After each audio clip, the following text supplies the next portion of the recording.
buenos días. La Universidad Nacional Autónoma de México les da la más cordial bienvenida al coloquio universitario, Los retos de la democracia en México y el mundo. Nos acompañan en este acto el doctor Leonardo Lomelí Vanegas, rector de la Universidad Nacional Autónoma de México.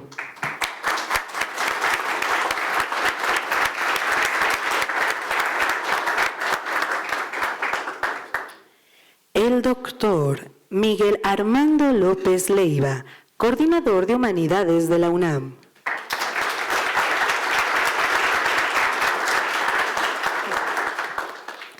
Y el doctor John Ackerman, director del Programa Universitario de Estudios sobre Democracia, Justicia y Sociedad de la UNAM.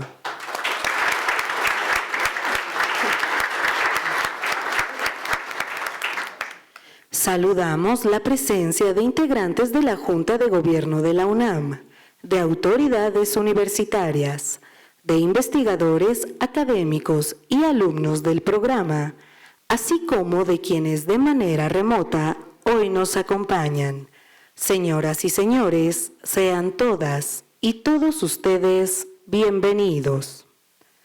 Para dar inicio a este acto, tiene la palabra el doctor John Ackerman. Sí, ahí está. Pues muy buenos días a todos ustedes. Muchas gracias, señor rector, doctor Leonardo Lomelí Vanegas. Un honor por, tenerlo aquí. Muchas gracias por acompañarnos. Muchas gracias a nuestro muy estimado coordinador de Humanidades, el doctor Miguel Armando López Leiva. Gracias, Miguel Armando, por todo este proceso de construir este espacio, este evento tan diverso y plural que promete ser unos 2 días de intenso diálogo.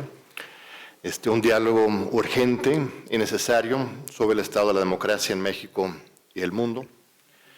Es un verdadero honor encontrarme aquí junto a ustedes y a punto de iniciar un diálogo profundo y plural entre algunas de las mentes más brillantes de nuestra gran universidad sobre un tema tan relevante para el presente y el futuro de la humanidad: la democracia, el poder del pueblo, algo que no solamente debe manifestarse en nuestras instituciones políticas, sino también en los ámbitos económico, social y cultural, como expresión permanente de la dignidad humana y la justicia social en cada rincón de nuestras vidas. El Programa Universitario de Estudios sobre Democracia, Justicia y Sociedad, y saludo también a nuestros muy distinguidos investigadores, colegas del programa, gracias por acompañarnos. Nació hace unos 6 años, el 21 de marzo de 2019, el día de la primavera de Benito Juárez, precisamente con el propósito de fomentar este tipo de diálogos, de articular y promover el trabajo de la máxima casa de estudios a favor de la democracia y la participación social. Así que me llena de orgullo la celebración de este evento y les agradezco a todos y todas ustedes por tomar el tiempo de participar hoy y mañana en este importante coloquio. Vivimos tiempos aciagos. Somos testigos del colapso de casi todos los paradigmas políticos, económicos, culturales y sociales construidos con tanto ahínco desde el occidente durante la época de la posguerra. Durante las últimas 2 décadas ha habido procesos simultáneos de desgaste institucional, erosión de los sistemas representativos, agravamiento de la desigualdad, fragmentación social y desafección ciudadana. Nos encontramos frente a una crisis multidimensional y global de la democracia, que también resuena con fuerza en el contexto mexicano. Pero cada crisis es una oportunidad. El nuevo escenario impone la necesidad de revisar, interrogar y reimaginar críticamente qué entendemos por la democracia en el siglo XXI, incluyendo, desde luego, la visión liberal representativa, centrada en el sufragio periódico, la división de poderes y la legalidad constitucional, pero también el concepto de la demodiversidad, que engloba una amplia pluralidad de prácticas desde el autogobierno indígena, los movimientos sociales, las experiencias de democracia directa, los horizontes feministas de toma de decisiones, formas de activismo digital descentralizado y otras formas emergentes. Las tensiones y las coincidencias que entre estas diferentes formas de ejercer la democracia, formal, institucional de un lado y comunitaria, alternativa del otro lado, nos obligan a repensar el alcance, los límites y los sentidos del proyecto democrático de nuestros tiempos. México, con su diversidad cultural, histórica y política, representa un escenario privilegiado para repensar y rescatar la pluralidad democrática. Por un lado, cuenta con una larga y compleja trayectoria de luchas por la democratización institucional, desde las múltiples reformas electorales hasta la construcción de organismos autónomos y la polémica, pero importante y reciente reforma judicial. Y por otro lado, también tiene una larga historia de profundas transformaciones sociopolíticas y alberga una rica variedad de formas alternativas de organización política y de toma de decisiones. Este coloquio, Los retos de la democracia en México y en el mundo, se propone como un espacio académico para reflexionar críticamente sobre estos desafíos. En cumplimiento del Plan de Desarrollo Institucional 2023-2027 de nuestro señor Rector, este evento se concibe como un espacio de encuentro, de miradas plurales, disciplinas diversas y experiencias contrastantes, que abordan los procesos democráticos desde múltiples ángulos, teórico, histórico, comparado, empírico y situado. El coloquio también se inserta en el compromiso universitario con los Objetivos de Desarrollo Sostenible de la ONU, en particular el número 10 de reducción de las desigualdades y la 16 de paz, justicia e instituciones sólidas, reconociendo que no puede haber desarrollo sustentable ni justicia social sin formas democráticas de organización política, formas que deben ser diversas, inclusivas, horizontales y culturalmente situadas. En un contexto global de incertidumbre y ante la creciente demanda social de una democracia más participativa, auténticamente representativa y justa, la universidad pública tiene la obligación de fomentar el pensamiento crítico, la deliberación plural y la producción colectiva de conocimiento sobre los horizontes posibles de la democracia. Este coloquio se propone contribuir a esta tarea con seriedad académica, apertura al disenso y compromiso con el interés público. Muchísimas gracias, señor rector, señor coordinador.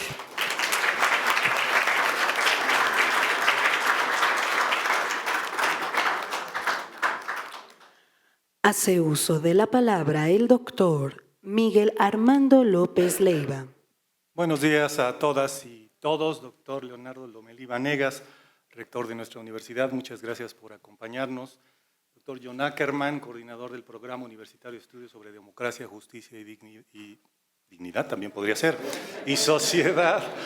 Muchas gracias por la flexibilidad y el trabajo en conjunto que realizamos para llegar al acuerdo y realizar este coloquio, apreciables asistentes, invitados especiales, estudiantes que nos acompañan el día de hoy. Es importante su presencia. Muy buenos días.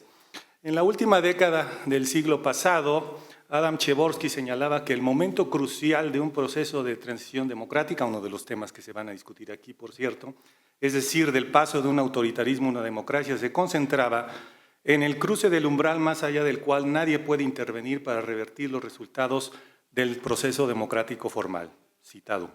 Es decir, cuando todos los actores relevantes se sujetasen a la institucionalización de la incertidumbre, frase que define un límite preciso.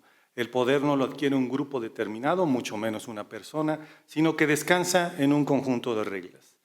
Esa fue una clásica noción de las teorías acerca de la tercera ola de la democratización, en las que se asumía que la disputa por el poder se iba a resolver con el consenso de las reglas y la garantía de alternancia en el poder. El escenario hoy es diferente a esa expectativa.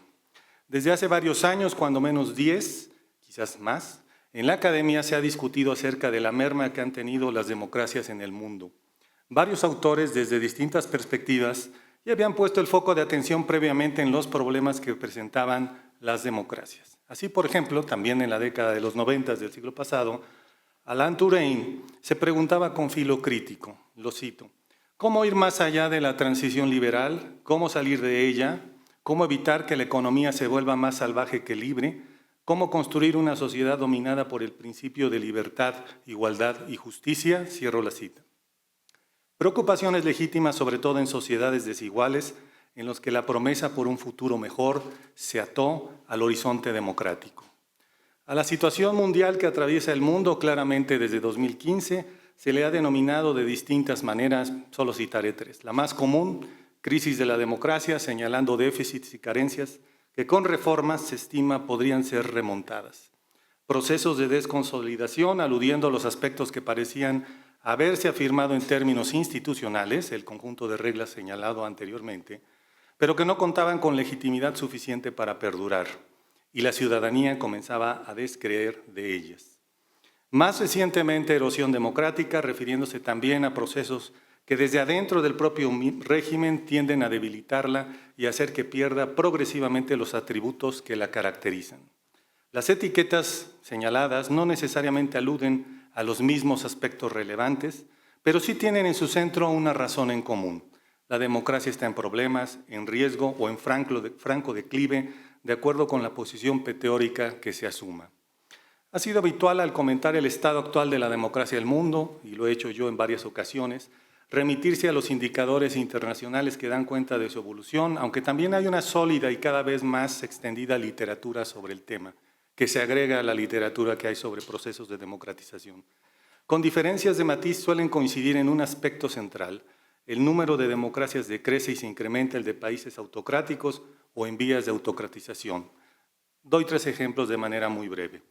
Para The Global State of Democracy 2024, elaborado por una organización internacional, IDEA, la democracia continúa en declive en su último reporte, ubicando sus desafíos más notables en los indicadores vinculados con la representación y los derechos. Este declive se encuentra en todas partes del mundo y en todos los niveles de su funcionamiento, de acuerdo con el mismo. El informe sobre la democracia 2025 de BIDEM dice que actualmente nos encontramos en una verdadera ola mundial de autocratización con niveles de democracia similares a los de 1985. Y de acuerdo con esta fuente, cito, el mundo tiene menos democracias que autocracias por primera vez en más de 20 años y la proporción de personas que viven en autocracias es la más alta desde 1978, cierro cita. El índice de la democracia de The Economist muestra que 4 años después de la pandemia, que supuso un retroceso de las libertades en todo el mundo, los resultados apuntan a un continuo malestar democrático. Es interesante la atención que retrata este índice. Lo cito, la insatisfacción pública con la democracia ha ido aumentando a nivel mundial a pesar del amplio apoyo a los valores democráticos. Cierro cita, un fenómeno digno de análisis. No obstante, en el debate hay un conjunto de voces que suelen diferir de ese diagnóstico que he tratado de resumir líneas atrás y que consideran que la agenda progresista de varios de los gobiernos actuales conduce o conducirá a una ampliación democrática o a una verdadera democracia. Dado que la producción académica en este espectro no asume necesariamente las mismas premisas de la democracia liberal y en todo caso agrega otras que tratan de conciliar ideas de justicia social y redistribución social con una participación directa del pueblo, controvierte los logros de las transiciones democráticas de la tercera ola de democratización al grado de que los opaca o francamente los anula. Esta perspectiva no es homogénea y ha tomado fuerza a la par del decrecimiento democrático mundial que he tratado de retratar, lo cual no deja de ser paradójico. En América Latina cuestiona la tensión de la democracia liberal y la literatura que la sustenta, a la que considera dominante, colocó en los derechos civiles y políticos como núcleo de la definición y evaluación de la democracia, en detrimento de los derechos económicos, sociales y culturales. Para esta vertiente, la legitimidad de la democracia representativa se vio afectada por su convergencia con el modelo económico neoliberal y sus consecuencias que tendió a favorecer a una élite o a una oligarquía económica y política. Esta crítica sostiene que si acaso se mejoraron dimensiones como la calidad de las elecciones, los espacios para la representación de fuerzas políticas excluidas y con ello los controles al ejercicio del poder, todo ello necesario e importante, pero que se dejaron intactas la pobreza, la desigualdad o la precariedad laboral que vivían sectores mayoritarios de la población. En otras palabras, el abandono de una especie de Estado social o de políticas sociales que tratasen de atacar y reducir esos males. Desde esta lectura, la visión de la democracia anclada en la lógica liberal de la igualdad ante la ley y de oportunidades como condiciones suficientes para la democracia, minimizó un conjunto de limitaciones al ejercicio pleno de la ciudadanía. Es decir, se enfocó en construir un régimen, pero no en atender las condiciones de vida de la población, afectando tanto la libertad como la igualdad entendida de una manera más amplia. Lo dicho, lo que he tratado de decir aquí no es solo sino una muestra, acepto que es simplificada, quizás esquemática, pero ilustrativa de posturas diferentes acerca de los alcances de la democracia, sus supuestos normativos y su comprensión en la solución de problemas de los países. Considerando lo anterior, así como el momento político actual, este coloquio busca ser un espacio para el debate plural, respetuoso y constructivo en torno a los retos de las democracias. A lo largo de las mesas será posible apreciar convergencias y divergencias sobre el punto en el que se encuentra la democracia en México y también en el mundo y la manera de ponderar los elementos que la componen. El coloquio se articula desde la tradición universitaria de discusión y crítica, de garantía y promoción de la libertad de pensamiento, expresión, cátedra e investigación de su comunidad, que por cierto aquí estará muy bien representada con especialistas de alto nivel académico. Este evento reconoce, además, la diversidad de experiencias y referentes teóricos y prácticos en torno a la democracia. Así, nuestra universidad y este coloquio buscan incentivar la cultura de la deliberación, reforzar la práctica del diálogo y, no menos importante, enfatizar en el entendimiento y la tolerancia hacia puntos de vista diferentes al propio. Desde un mirador didáctico, si me lo permiten, puede ser visto como un ejemplo de cordialidad y civilidad para la vida pública de este país, tan necesario, por cierto, un mensaje necesario, decía yo, en tiempos difíciles. Cierro. Vale la pena recordar a Charles Tilly para pensar la democracia no solo como un artificio institucional vacío, sino como una serie de entendimientos compartidos de carácter social. Para él, los 4 elementos constitutivos de la democracia, igualdad, amplitud, consulta y protección, conciernen a las expectativas, es decir, más al futuro que al pasado o al presente. La expectativa de que, lo cito, el día de uno llegará, de que la pérdida de hoy es solo un obstáculo temporario, de que todos finalmente tendrán su posibilidad, cierro cita. Y esa expectativa está sujeta a la construcción social, en términos de Touraine, construir una sociedad, pero también a la deconstrucción social. Por eso es que la democracia, dice Tilly, no se mantiene en su lugar para siempre. En ese espíritu, en ese espíritu una democracia puede perderse si no hacemos algo por ella. Sirva este espacio para este propósito que a todos y todas nos incumbe. Muchas gracias.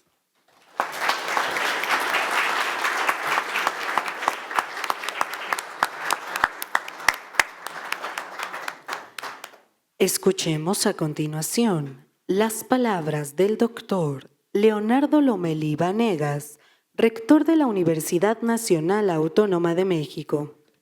Muy buenos días tengan todas y todos ustedes. Doctor Miguel Armando López Leiva, coordinador de Humanidades de nuestra universidad. Doctor John Ackerman, director del Programa Universitario de Estudios sobre Democracia, Justicia y Sociedad. Doctor Jorge Cadena, integrante de la Honorable Junta de Gobierno. Distinguidas investigadoras e investigadores de nuestra universidad, que nos acompañan el día de hoy y de otras instituciones de educación superior. Me da mucho gusto estar el día de hoy aquí en la unidad de seminarios con ustedes para poder participar en la inauguración de este coloquio universitario, un espacio concebido para pensar con seriedad y desde distintos enfoques los grandes desafíos que enfrenta la democracia en México y en el mundo. Nuestra casa de estudios ha sido a lo largo de su historia no solo un bastión del saber, sino también un cauce propicio para la reflexión plural y la mirada crítica. Desde su vocación pública y autónoma, ha asumido con responsabilidad la misión de servir a la sociedad a la que se debe. En este marco, conviene recordar que la democracia ha sido también una construcción y una conquista colectiva que permanece en constante transformación. No basta conservarla en esquemas tradicionales, requiere renovarse y reafirmarse cada día frente a los retos que plantea este siglo. Entre los factores que hoy amenazan la cohesión social y la gobernabilidad se encuentran, en primer término, la lacerante desigualdad que margina a amplios sectores sociales y restringe derechos básicos. La expansión de intereses financieros y criminales que operan en redes transnacionales por encima de los marcos legales erosiona la soberanía de los estados y socava su facultad de asegurar seguridad y justicia. A esto se agregan las virtudes y los riesgos vinculados a la cuarta revolución industrial. La propagación de desinformación en las plataformas digitales y la manipulación de datos alimentan el escepticismo en las instituciones y distorsionan las prácticas y percepciones democráticas. Todas estas variables actúan de manera interrelacionada y compleja, debilitando la estabilidad de nuestras sociedades, minando la legitimidad de los sistemas políticos y poniendo a prueba la capacidad comunitaria para imaginar y edificar futuros más justos, sostenibles y democráticos. En ese sentido, los reportes internacionales hacen evidentes estas dificultades, mostrando que no se trata de fenómenos aislados, sino de tendencias que afectan a gran parte de la humanidad. De ahí la pertinencia de este seminario que actúa como punto de partida para contrastar la realidad mexicana con la de otras latitudes. El Índice de Democracia 2024 señala que apenas el 6.6% de la población mundial vive en democracias plenas, 25 países, mientras que más del 90% se ubica en democracias imperfectas, el 38.4%, regímenes híbridos, el 21.6%, o modelos autoritarios, el 36.9%. Ante este escenario, es necesario enfatizar que los problemas de la democracia y de las garantías individuales no se resuelven con simplificaciones o improvisaciones, sino con instituciones más sólidas, profesionistas altamente capacitados, personal calificado, ciudadanas y ciudadanos conscientes y una formación que promueva la justicia y el respeto al Estado de Derecho. En este contexto, el acceso a la educación, la ciencia, la cultura y la salud públicas son pilares indispensables.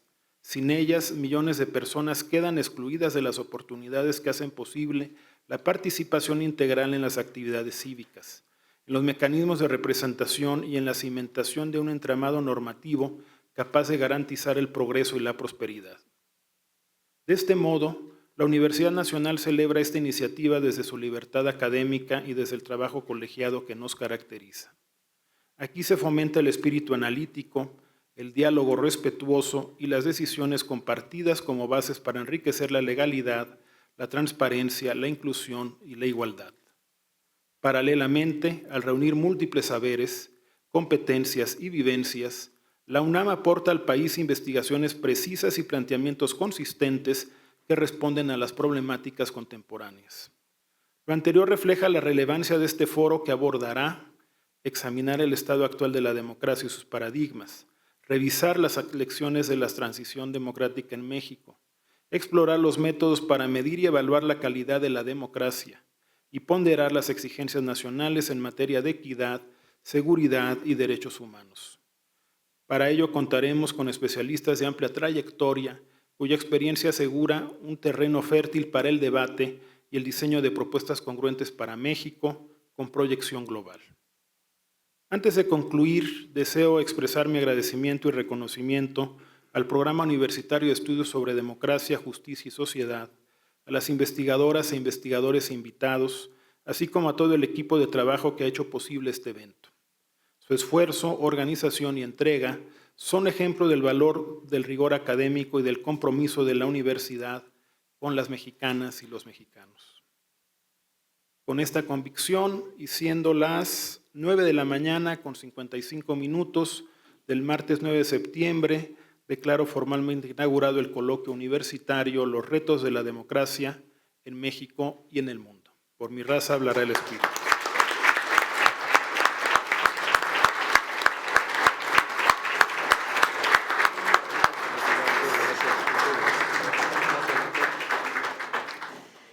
Es así como damos por terminado este acto inaugural. Les solicitamos permanecer en su lugar para continuar con las actividades programadas. A todas y todos ustedes, muchas gracias. Muy buenos días.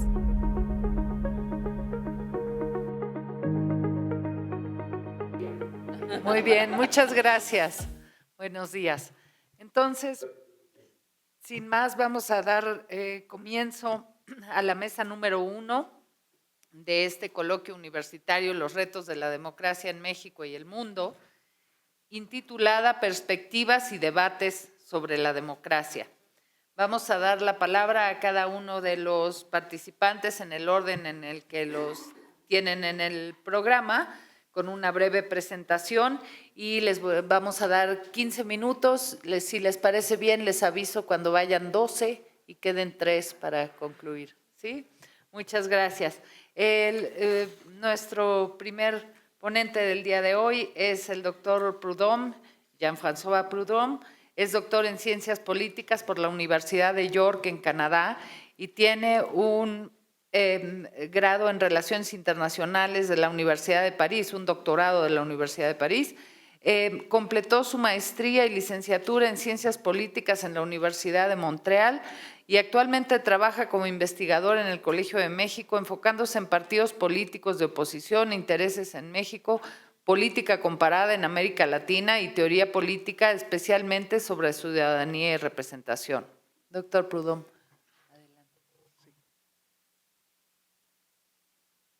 Muchas gracias, Silvia.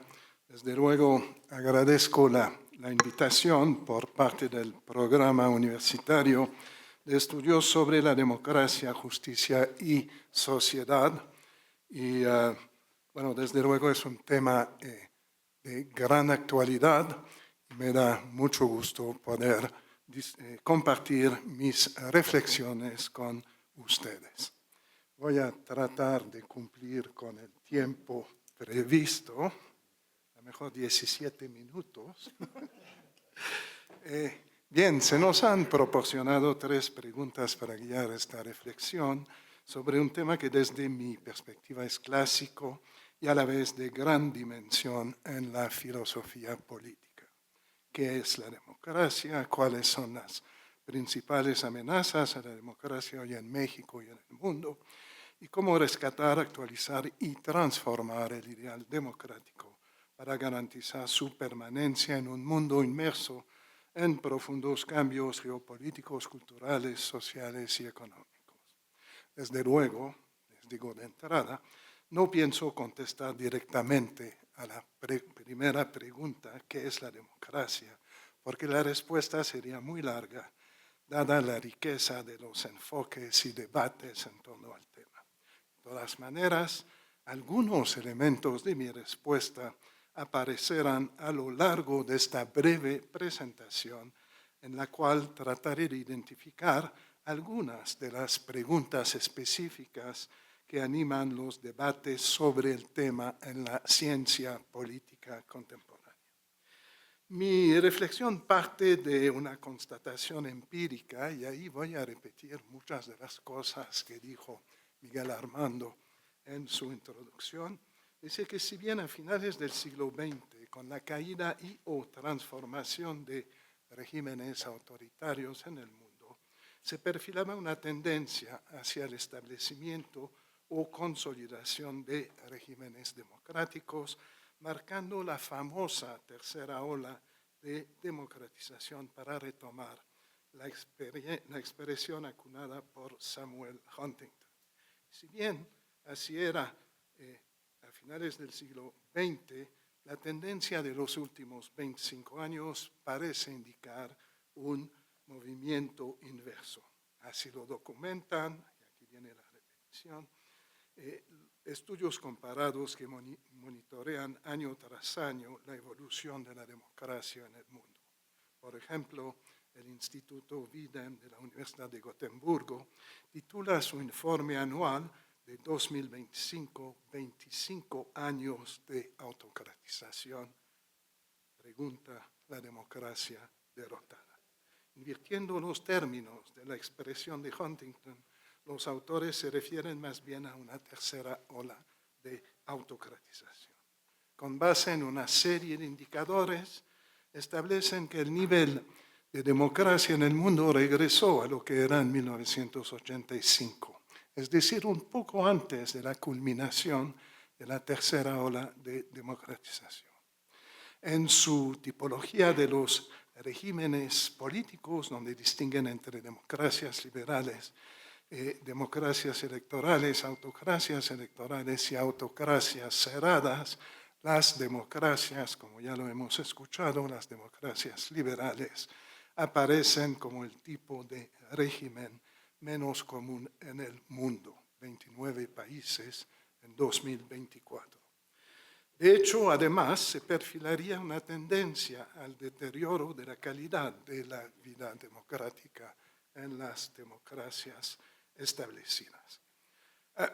Naturalmente, esta evaluación depende de la definición de las categorías e indicadores utilizados para caracterizar a las democracias liberales. En este caso, elecciones libres, justas y confiables, restricciones al poder ejecutivo y Estado de Derecho que garantiza las libertades civiles. Sin embargo, como veremos más adelante en mi presentación, la cuestión de la democracia es un poco más compleja.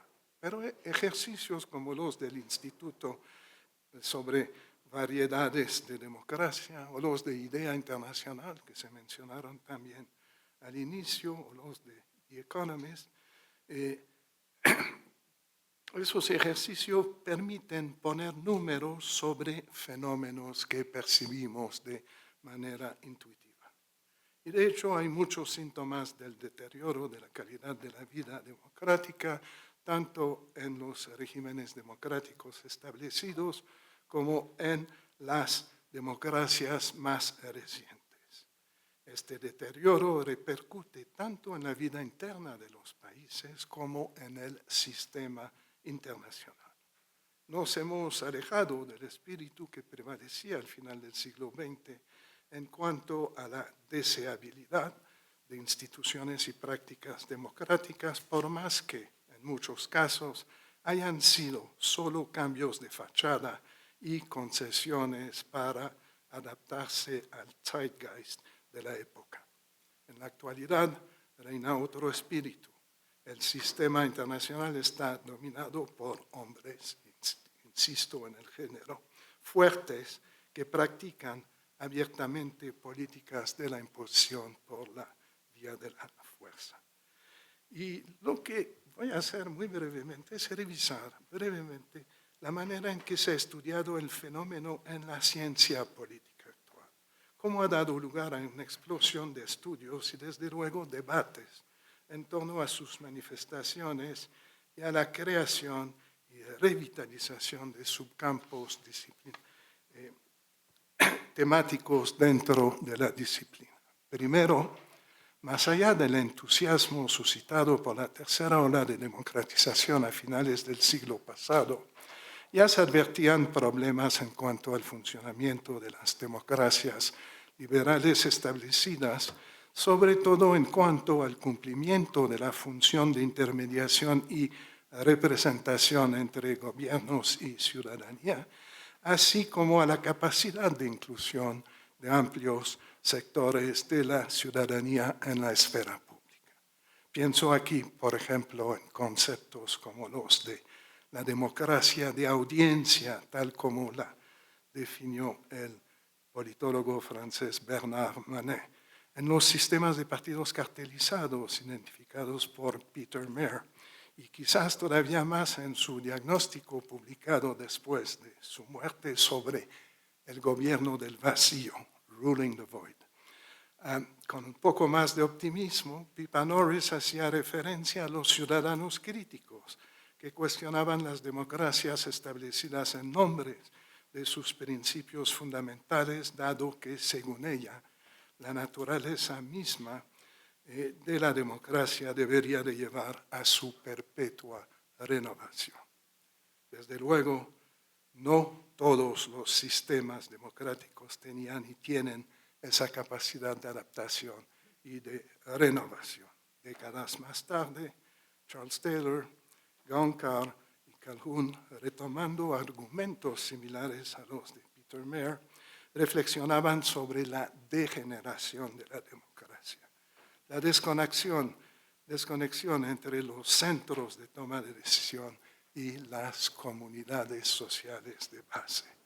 Mientras que, más tarde, Levitsky y Ziblatt refiriéndose al caso norteamericano, publicaban un muy publicitado ensayo sobre cómo mueren las democracias. Ahora, ese problema de calidad de la vida democrática no era exclusivo a las democracias establecidas, como bien nos recordaron el mismo Levitsky, esta vez con Wei, en su estudio sobre las nuevas democracias de fin del siglo XX. Muchas de ellas mantenían apariencias democráticas en sistemas que se caracterizaban por ser regímenes de autoritarismo competitivo. Podría seguir enumerando estudios sobre el tema, pero lo que me interesa aquí es mostrar que la tercera ola de democratización, si bien colocó en el centro de la vida política de muchos países y de la agenda multilateral internacional el tema de la democracia, no estaba libre de problemas en cuanto a la calidad de esa misma democracia. Luego, y ahí voy a hacer referencia brevemente a dos campos de estudio, de reflexión en torno al tema, más actuales, más recientes, el surgimiento y la consolidación de fuerzas políticas conservadoras de extrema derecha, y a veces, hay que decirlo, de izquierda, críticas de la democracia liberal en Europa, Estados Unidos, Asia y América Latina, han revivido los estudios sobre un fenómeno que se ha manifestado de manera recurrente en la vida política de la era moderna, el populismo. Pocas veces se ha escrito tanto sobre este fenómeno. Hay muchas maneras, muchos enfoques para abordar el tema, no voy a entrar en la descripción detallada, pero lo que primero hay que mencionar y precisar es que la valoración del fenómeno varía mucho en función de su contribución o de la manera en que se aprecia su contribución a la calidad de la vida democrática. Desde su descalificación en un extremo, como una forma más acabada de manipulación demagógica por parte de líderes que buscan hacerse y conservar el poder por la vía autoritaria, hasta, en el otro extremo, su reivindicación como un discurso y una práctica más directa, auténtica y profunda de ejercicio de la democracia, ¿no? Referencia, Mouffe, Laclau, Moffitt, etcétera, etcétera. Si hay un elemento común, sin embargo, esos enfoques en torno a la explicación o el análisis del tema del populismo, si hay un elemento común, por muy divergentes que sean esos enfoques, es la relación que se establece o estableció con la democracia liberal y su funcionamiento. Desde las distintas perspectivas, la revitalización del populismo, cualquiera que sea su signo político, está relacionada con fallas o deficiencias de las democracias liberales, fundamentalmente asociadas con un sentimiento de exclusión política, social y económica de ciertos sectores de la sociedad y con la dificultad de procesar situaciones o demandas que ponen en juego la esencia misma de los sistemas democráticos, lo a que se refería Pippa Norris en cuanto a su capacidad de renovación por la vía de la inclusión de nuevos sujetos, prácticas y valores. Voy a mencionar brevemente una serie de preguntas que me imagino que van a estar presentes en el debate a lo largo de estos 2 días y que tienen que ver con esos estudios sobre el populismo. Primero, tengo en mente la noción de pueblo y el proceso de su construcción. ¿Es un actor político homogéneo, dotado de voluntad propia, o es una construcción intelectual abstracta que se refiere a una pluralidad de grupos, intereses, valores o identidades? Además, bueno, el pueblo, ¿quién lo define y cómo se interpreta su voluntad? Luego, ¿es necesario recurrir a una retórica antagónica frente a adversarios domésticos o externos siguiendo una lógica de polarización para definir al pueblo?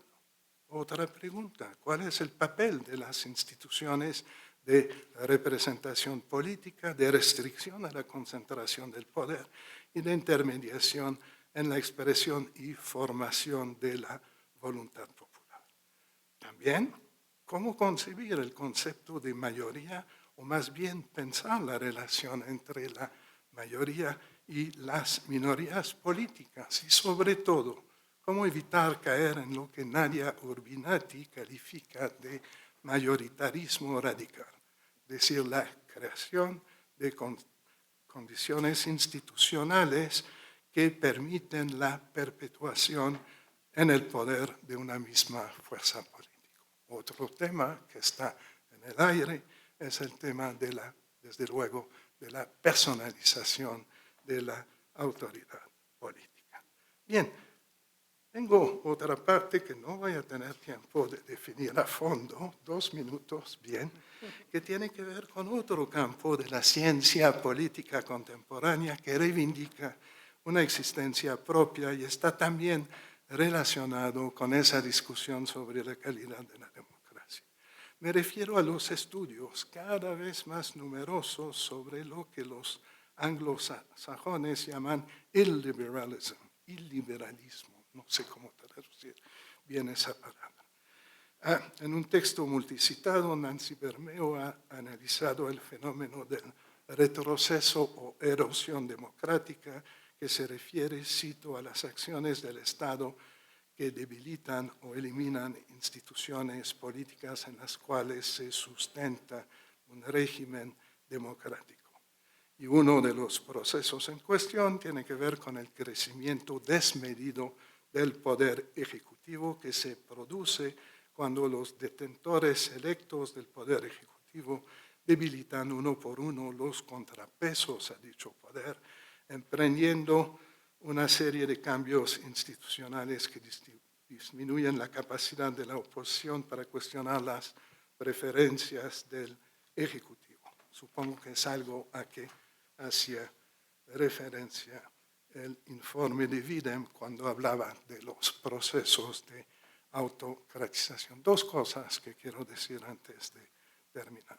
Primera cosa, creo que los estudios sobre el liberalismo han dado reflexiones más profundas que llevan, por ejemplo, a cuestionar el vínculo entre liberalismo y democracia. No siempre, y no en todas sus manifestaciones, el liberalismo ha sido asociado a la democracia. Y ahí es muy importante estudiar con una perspectiva histórica distintos momentos de consolidación del discurso de prácticas liberales con la realidad política.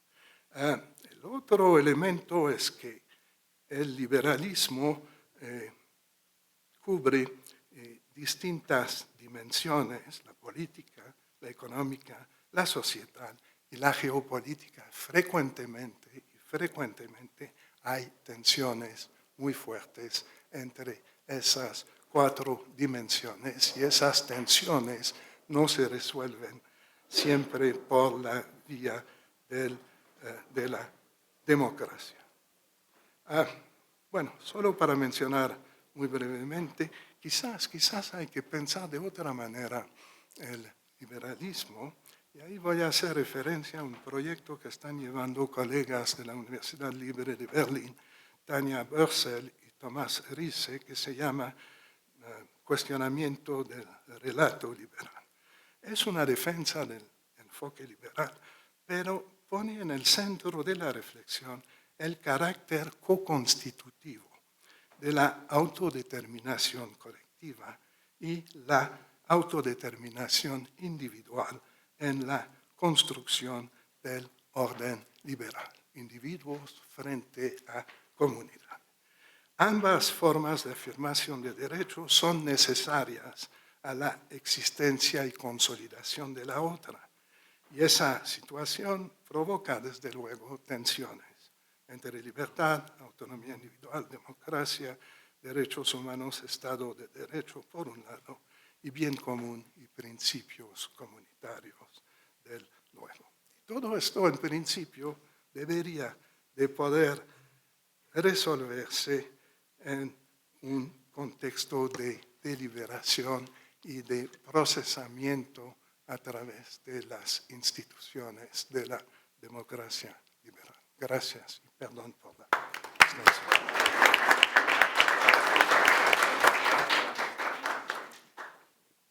Muchas gracias, doctor Proudhon, por este recorrido, por los estudios sobre la democracia y en particular por los enfocados a los del fenómeno de la autocratización en los últimos 25 años. Muchas gracias. Voy a dar la palabra ahora al doctor Gerardo de la Fuente Lora. Él es doctor en filosofía por la UNAM y profesor de carrera. Es miembro del Sistema Nacional de Investigadores, nivel 2, y imparte cursos en el Colegio de Estudios Latinoamericanos, y sus investigaciones se enfocan en filosofía política, estética contemporánea y filosofía de la economía, destacando la economización contemporánea de la experiencia estética. Ha publicado más de 40 obras y dirigido más de 40 comités de tesis, y sus publicaciones incluyen temas como la crítica al capitalismo y la violencia en México, y ha escrito en revistas y participado en coloquios sobre estos temas. Doctor, muchas gracias. Muchas gracias, doctora Silvia.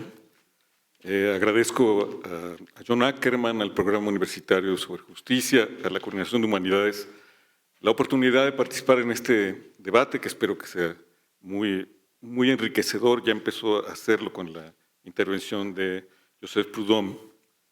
Yo quiero referirme a un aspecto muy particular, muy sencillo de esta cuestión de la democracia. Me ha llamado la atención que en México recientemente se hizo una votación para elegir a los miembros del Poder Judicial, y como reacción a eso hubo y hay en la opinión pública muchísimas intervenciones que afirman que estamos llegando al final de la democracia, que aquí hay algo terrible, que estamos en un proceso de autocratización, cosas así. Ese tipo de discursos son muy complicados de sostener porque precisamente se trató de una elección. Parece paradójico y contradictorio que se hagan ese tipo de objeciones ahí. Sobre ese asunto me gustaría reflexionar muy rápidamente.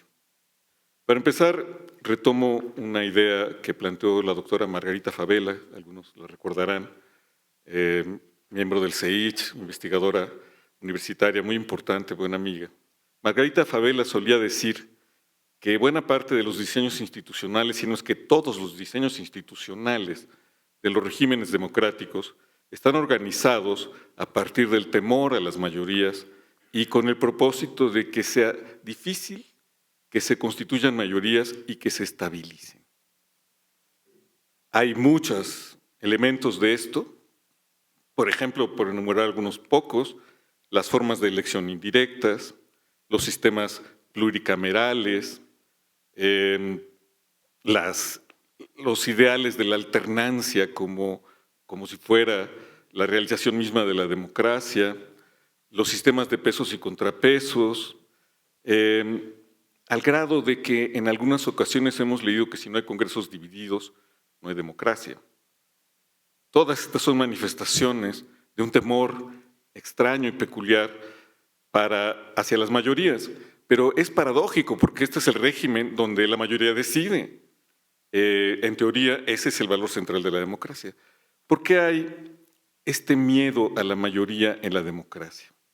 Es extraño también porque, por ejemplo, Karl Popper, que no puede ser acusado de izquierdismo de ninguna manera, sin embargo, Popper reconocía que nunca en la historia, en ningún lugar, se han dado transformaciones radicales a partir de la democracia. Lo mismo dice Macpherson, que recuerda cómo Lenin decía en el Estado de la Revolución que la democracia era el mejor régimen para los socialistas y los comunistas porque los pobres eran la mayoría. Y Macpherson se pregunta, ¿y por qué nunca, jamás los pobres han ganado o han revolucionado algo a través de la democracia?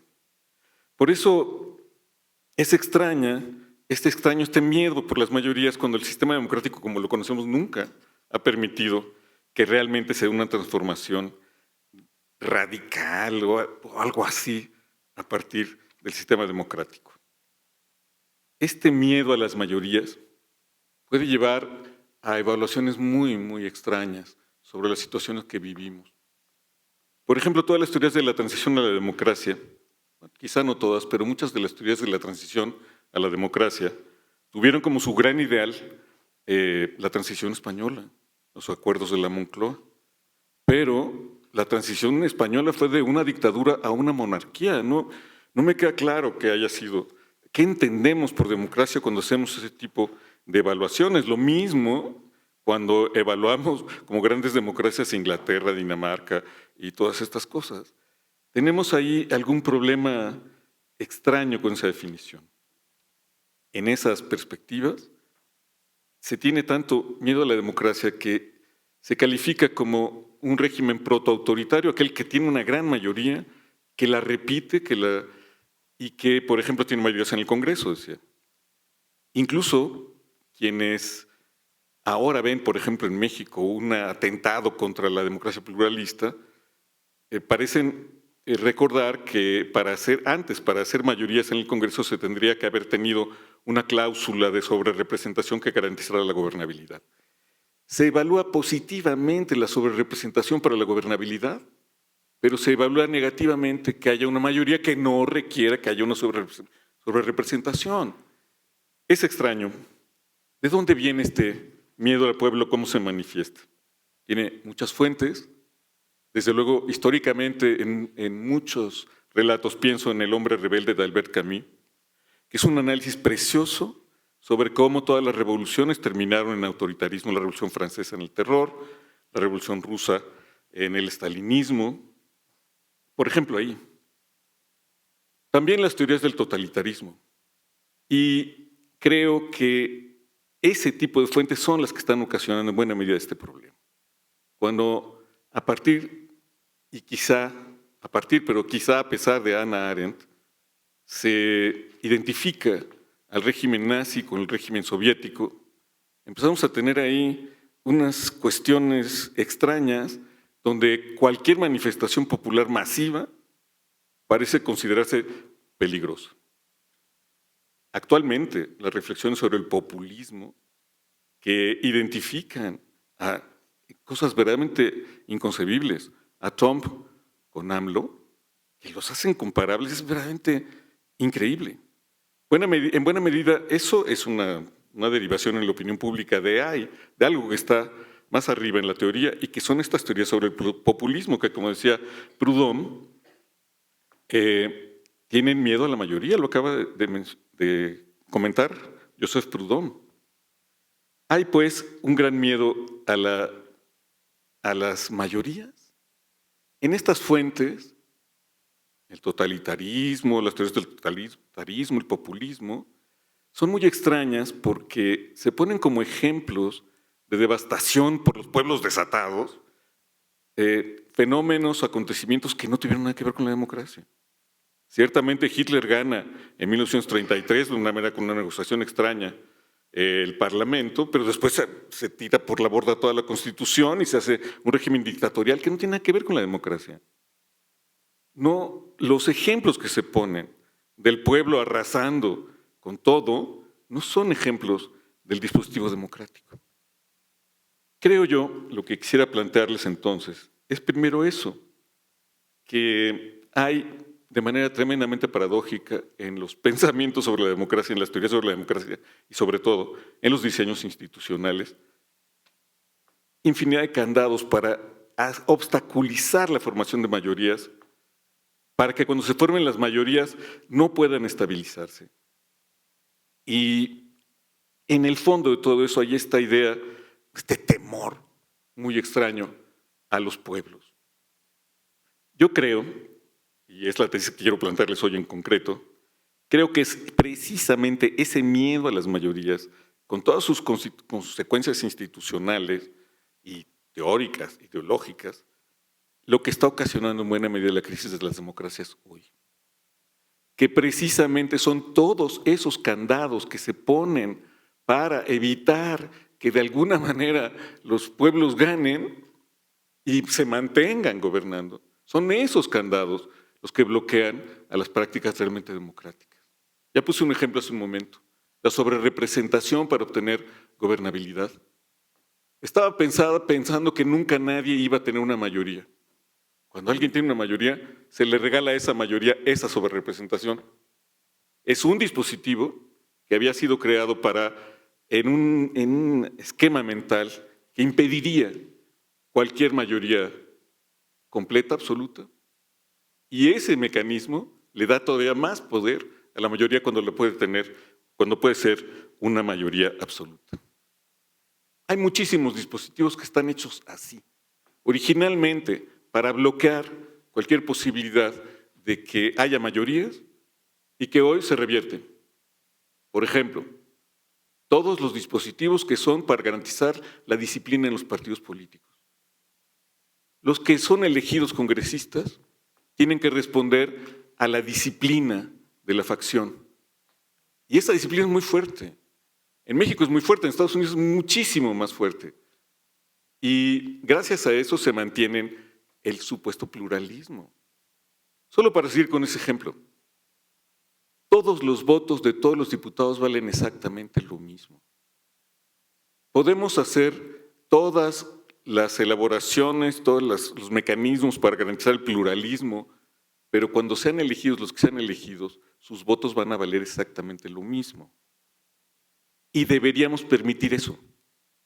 Es decir, quitar todas las restricciones, las disciplinas de partido, para que la gente pueda votar racionalmente por las opciones que le parezcan correctas a cada momento y no responder a la disciplina del partido. Y así, lo que necesitamos es fluidificar la formación de las mayorías, no impedirla. La tesis que les propongo es esa. Todos los impedimentos para bloquear la formación de las mayorías van a llevar a una obsolescencia, a anquilosamiento de los dispositivos democráticos, cuando lo correcto sería al revés. Quitemos todos esos bloqueos para que las mayorías puedan fluir. Porque, qué sé yo, los diputados de Morena tal vez no estén de acuerdo con muchas cosas que están planteándose hoy, con iniciativas, pero tienen que votar en disciplina. Y también, pero el ejemplo podría ser cualquier otro. El movimiento feminista, el movimiento LGBT, podría haber algún diputado LGBT que no está de acuerdo con la forma en que le están presentando una iniciativa. ¿Por qué no puede votar en contra? ¿Por qué no podría ser que las mayorías nacen, se deshacen de manera muy, muy simple? Y por último, debo decir que hay aquí un aspecto que hay que retomar, que es de Marx. Podemos pensar en las sociedades plurales, todo lo plurales que se quiera, porque hay identidades, culturas, tradiciones que nos llevan a diferentes espacios. Pero Marx tiene razón en una cosa, la división en clases es la más amplia en la sociedad capitalista. No es lo mismo ser LGBT pobre que rico. No es lo mismo ser mujer rica que pobre. No es lo mismo ser campesino pobre que rico. Y la división en clases es crucial. Cuando se trata de evitar las mayorías, se trata de evitar esa dimensión que planteó Marx. En el fondo es eso.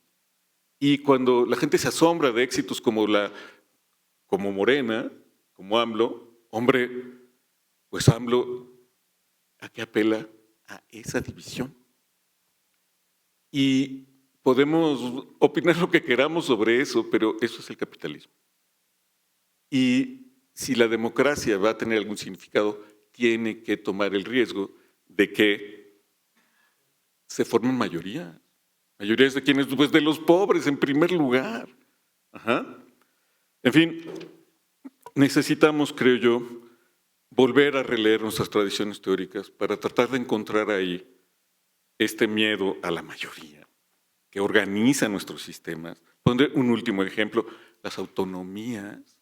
Es increíble, la autonomía de la UNAM nació para defender un cierto sector de la Revolución Mexicana. Bueno, está bien, ha dado muy buenos frutos, pero tenemos que volver a pensar todo el tema de las autonomías, porque son también dispositivos dirigidos a evitar la intervención de las mayorías en determinados sectores.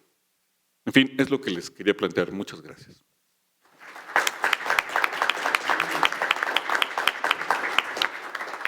Muchas gracias, doctor de la Fuente.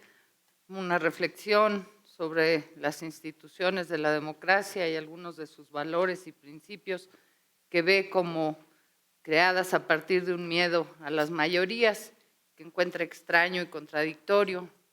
Sin lugar a duda, una invitación a revisitar y revisar los postulados teóricos avanzados por los estudios de los últimos 25 años, que no lo ven así.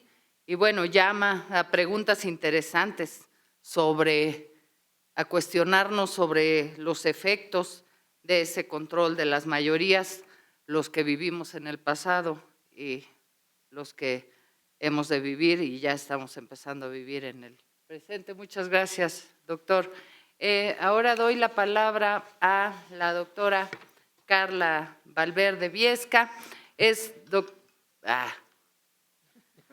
doctora en Ciencias Políticas y Sociales por la UNAM y miembro de varias asociaciones académicas internacionales y es miembro de la Academia Mexicana de Ciencias y actualmente es la coordinadora del programa de Ciencias Políticas y Sociales en la UNAM. Gracias, doctora Valverde, por favor. Muchas gracias. Bueno, pues me sumo a los agradecimientos. Muchas gracias, John, por la invitación y por supuesto al doctor Miguel Armando López Leiva. El día de hoy, si me pueden ir poniendo la presentación, gracias. Yo quiero referirme a una investigación que está en proceso con la Universidad de Arizona, con colegas de la Universidad de Arizona, que hemos identificado cómo, por una parte, estamos anclados en la idea de la democracia procedimental electoral y también cómo estamos anclados en una idea de democracia que pues tal vez no fue ni es, y cómo no estamos mirando, y esto un poco en relación con el título al cual nos invitaron, que es Perspectivas y Debates sobre la Democracia, no estamos mirando realmente o con seriedad lo que piensan las personas jóvenes sobre la democracia. Entonces estamos promoviendo un análisis comparativo por lo pronto entre las dos universidades, Universidad de Arizona y una parte chiquita de la Universidad Nacional. Y lo que les quisiera presentar el día de hoy es justamente algunos avances que tenemos al respecto en este proyecto. Si me pasan la primera, lo que tenemos es que existe una buena literatura que nos habla de las juventudes y la democracia. Esta en general, ahí pongo algunos de los autores, nos están identificando una brecha entre el apoyo al deber ser de la democracia, como esta idea que tenemos, y por otro lado, la percepción que se tiene sobre ella.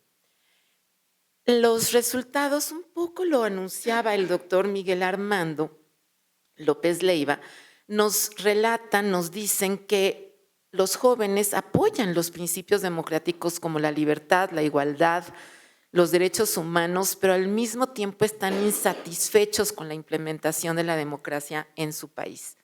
En otras palabras, los jóvenes sí valoran los principios democráticos, pero se sienten muy desencantados al observar cómo estos ideales se traducen o no se traducen en una práctica institucional.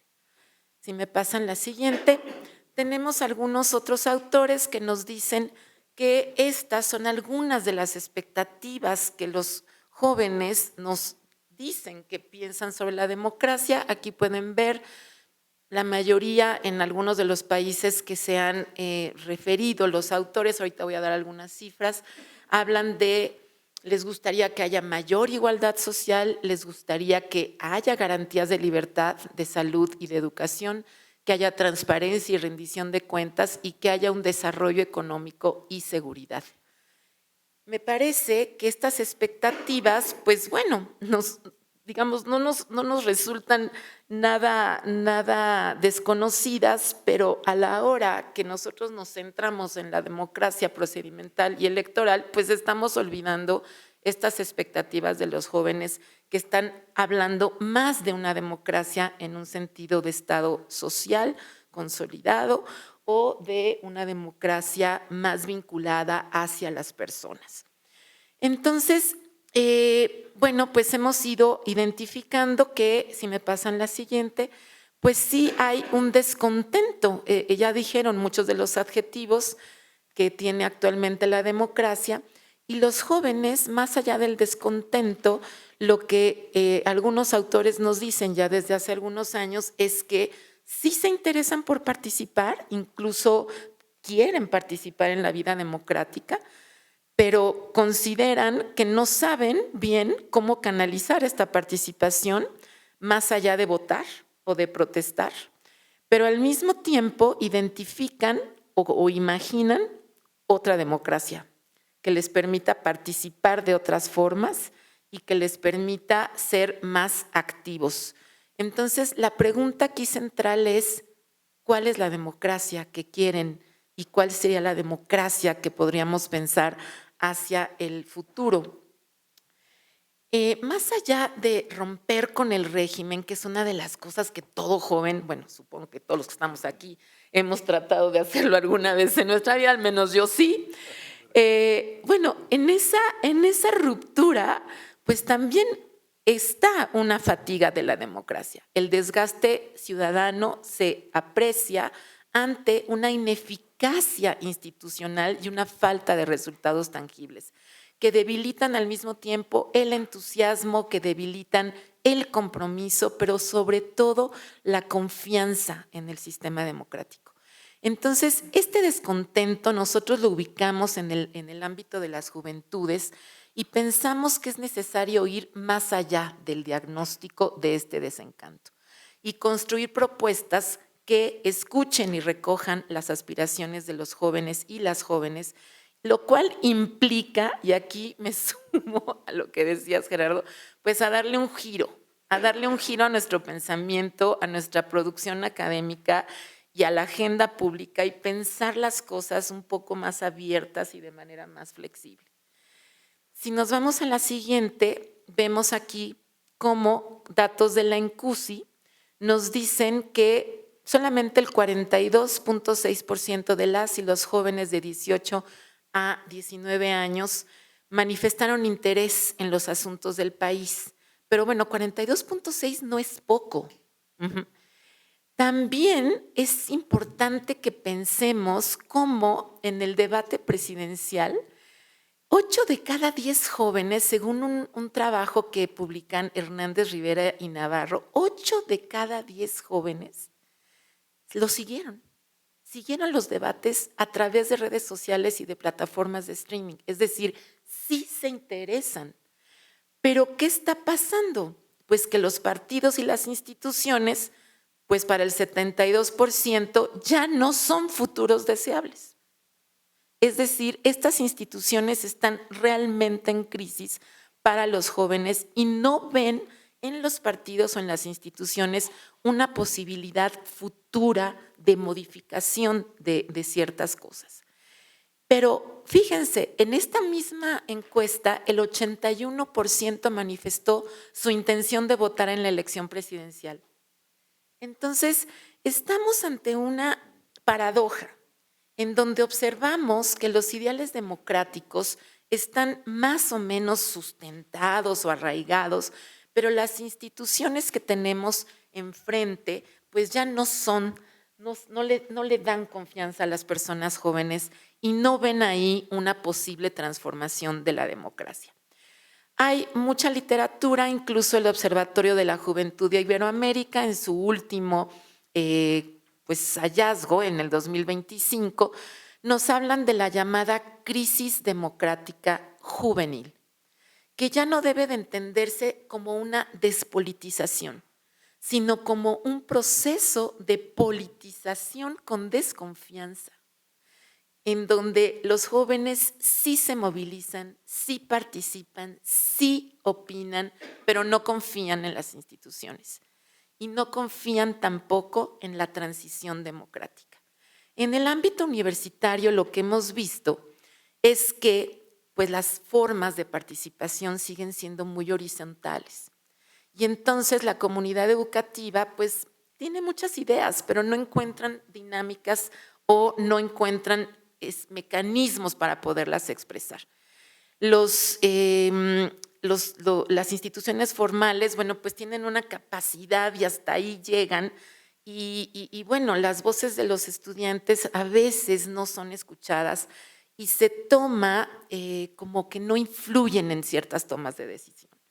Entonces, a nosotros nos parece que es muy, muy importante tomar esto y hay una diapositiva que, bueno, aquí están algunas de los, digamos, resúmenes de la literatura especializada que hemos encontrado relacionada con jóvenes, pero si nos vamos a la siguiente, lo que les vengo a plantear es, bueno, pues imaginemos la democracia de futuro y pensemos cómo imaginan las juventudes la democracia en el 2040.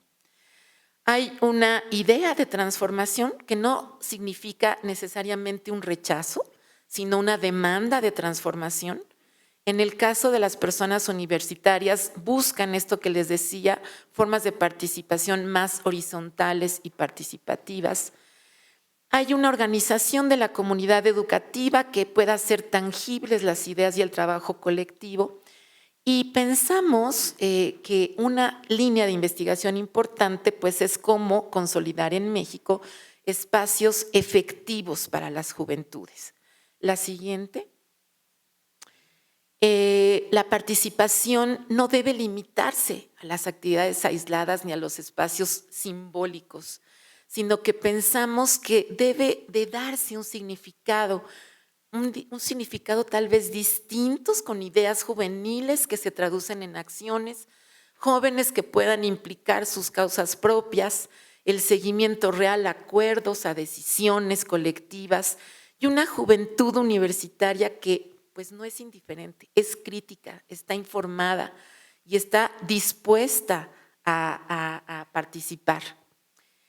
Hay un texto que me parece muy importante y con esto voy cerrando para que no me vayas a decir que ya casi me quedan 3 minutos, acá los llevo. Hay algunos pues, lineamientos que nosotros sumamos con algunas investigaciones en donde podríamos orientarnos hacia educar en una democracia, o sea, a pensar cómo educar en una democracia cuando la democracia decepciona, ¿no? Hay esta parte de materialización concreta que genera frustración y una distancia, pero desde la perspectiva de los jóvenes, pues no se puede formar ciudadanía así. Gracias. Por otro lado, hay que reconocer y canalizar nuevas formas de participación para que los jóvenes y las jóvenes puedan tener un repertorio diferente a los tradicionales. Hay muchas cosas en el activismo digital, en la cultura comunitaria, en los feminismos, en el ambientalismo. Hay muchísimos espacios que no estamos viendo, escenarios que deben desplegarse.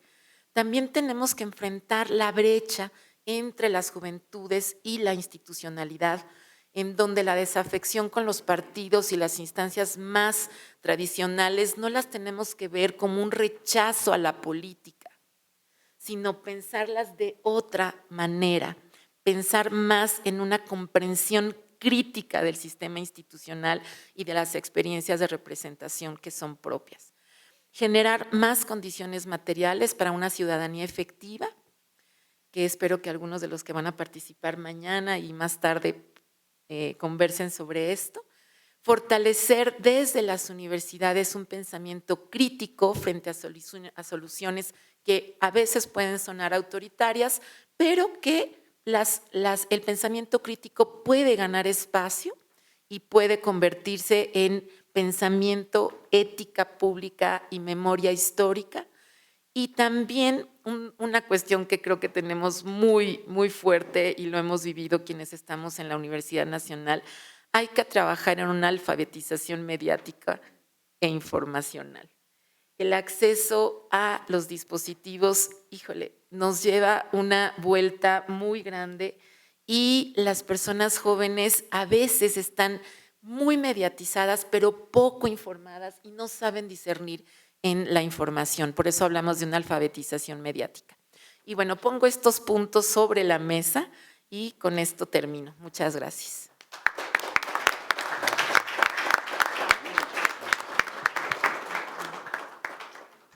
Muchas gracias, doctora Valverde. Nos habla de la paradoja en los jóvenes que valoran altamente la democracia, pero están desencantados. Yo pienso que es muy interesante lo que están haciendo en un momento en el que las y les jóvenes en el mundo están demandando derechos de inclusión, de cuidado al medio ambiente, de seguridad, de trabajo y vivienda, y no solo aquí, en otros lados también, pero en México importantemente hay un déficit de políticas públicas para jóvenes, ¿no? Hemos tendido a la política pública de cuidar a los viejos, que está muy bien, sobre todo si ya vamos para allá, pero no hay política pública para jóvenes. Yo creo que es muy importante abrir espacios para la participación, pero también es importantísimo atender sobre todo la inclusión para que no vayan a dar otro lado. Muy interesante. Muchas gracias, doctora Valverde. Doy ahora la palabra a nuestro siguiente ponente en el orden. Sería el doctor Lorenzo Meyer, que nos acompaña a distancia. Si nos ponen la imagen, por favor. El doctor Lorenzo Meyer es un historiador y politólogo experto en relaciones internacionales y política en México. Tiene licenciatura y doctorado en Relaciones Internacionales del Centro de Estudios Internacionales del Colegio de México y un postdoctorado en Ciencia Política en la Universidad de Chicago. Ha escrito más de 30 libros sobre historia y política mexicana, ha recibido reconocimientos importantes como profesor emérito y Premio Nacional de Ciencias y Artes en 2011. Es columnista en varios periódicos y participó en programas de televisión y radio. Su último libro, creo que El Poder Vacío. Ese es su último libro, doctor. Sí. Adelante, por favor.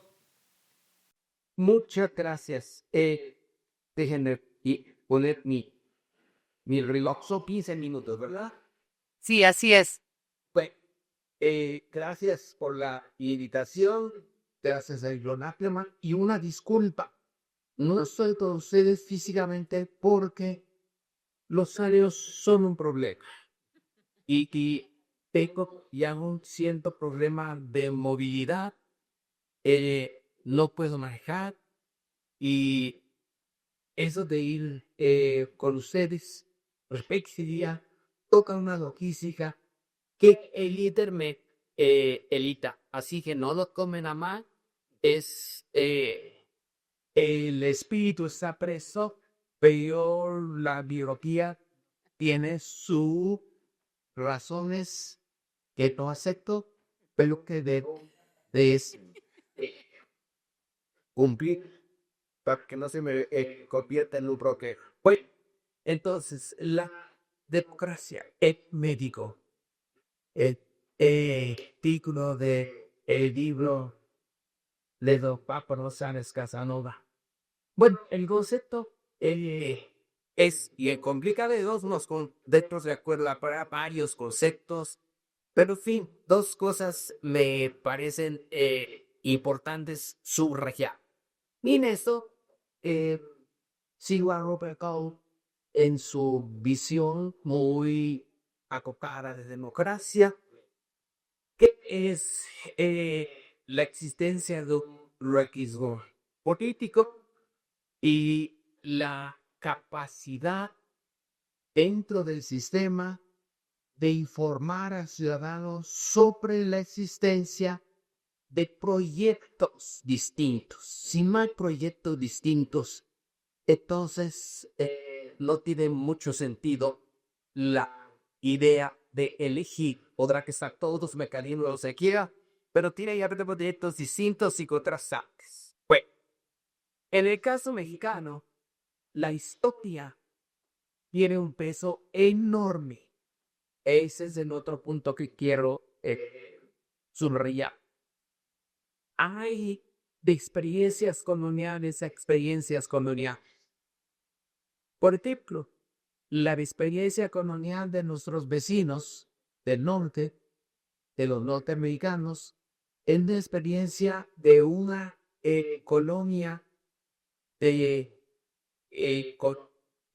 expansión demográfica, y en el caso de México es una colonia de explotación de una demografía que ya está aquí, o de explotación a fondo de los recursos y de los seres humanos, es lo que fue la Nueva España.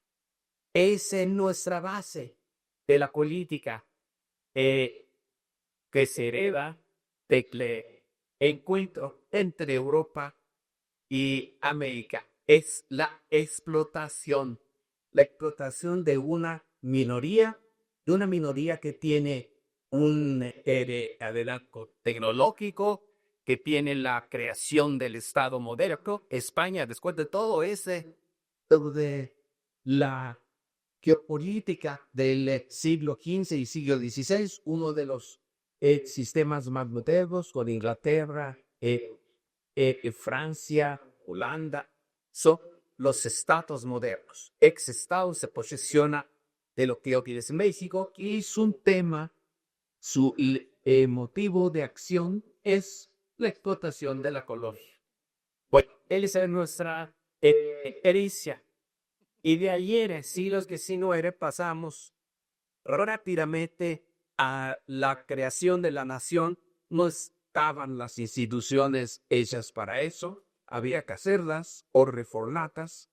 Y a la idea de nación, de Estado-nación, es una idea muy simple de expresar y muy compleja de llevar a cabo.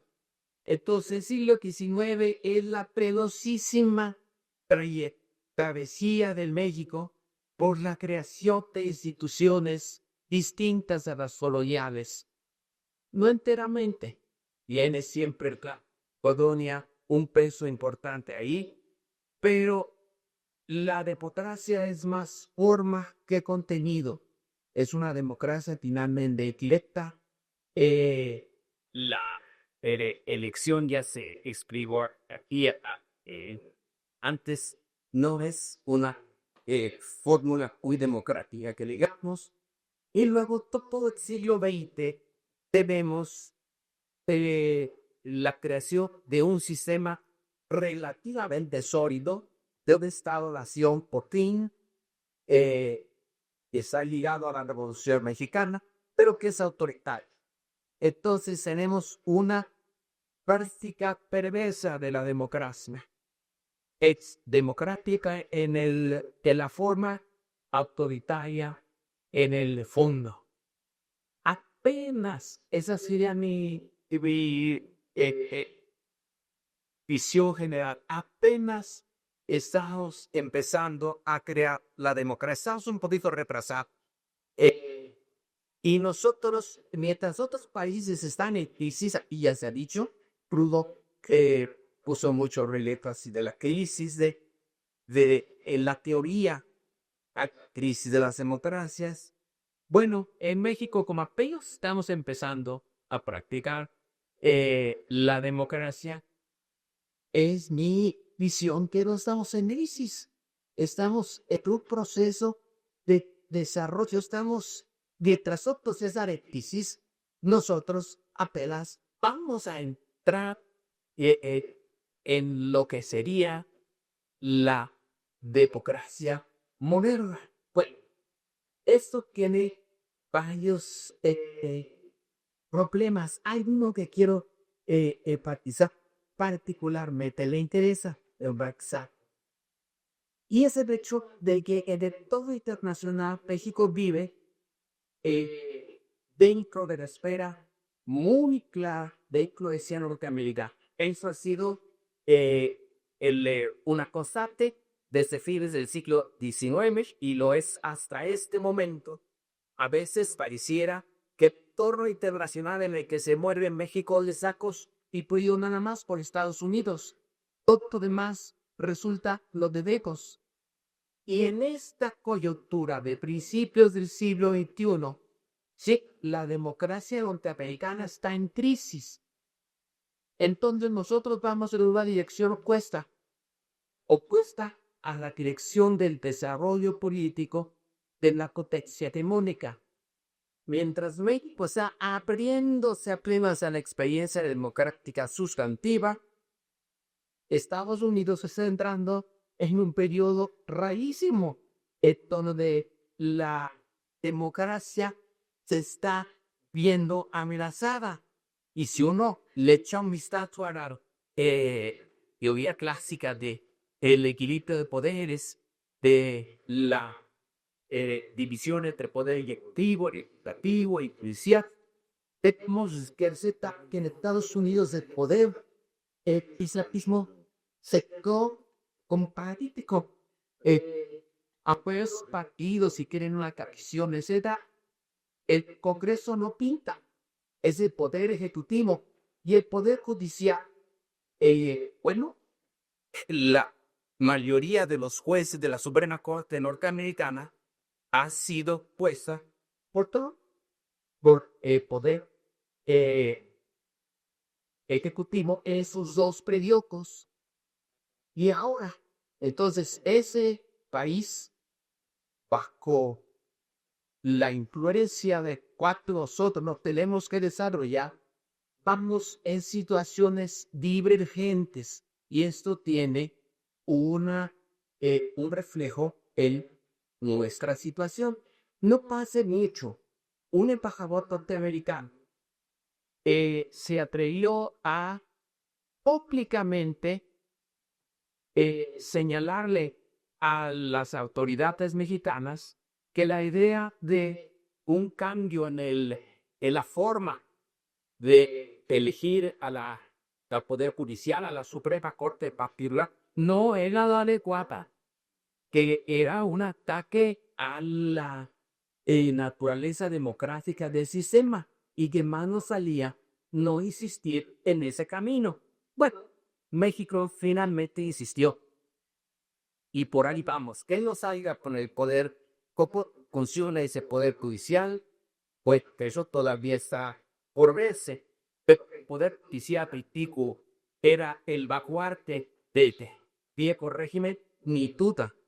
Entonces, en la transformación del régimen, que es en lo que estamos de Dios ahora, tenemos a los Estados Unidos que no hay una para nada.